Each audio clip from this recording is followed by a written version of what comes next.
When I was talking to him after the election about cabinet positions, because there was some discussion of me doing the ag secretary job, and I was talking to Trump about it, and he asked me about Bobby Kennedy. He said, "What about Bobby? Is he too much?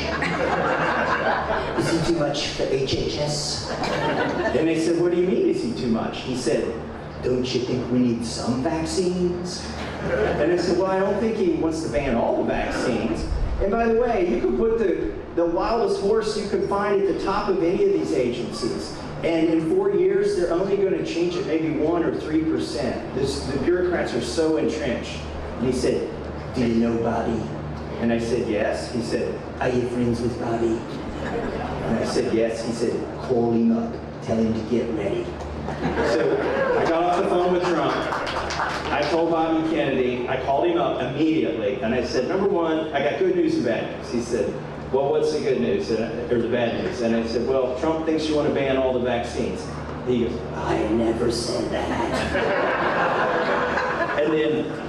And then he said, "What's the good news?" I said, "I think if you clear this up, I think he's going to pick you for HHS secretary." The next day, he picked Bobby Kennedy for HHS secretary.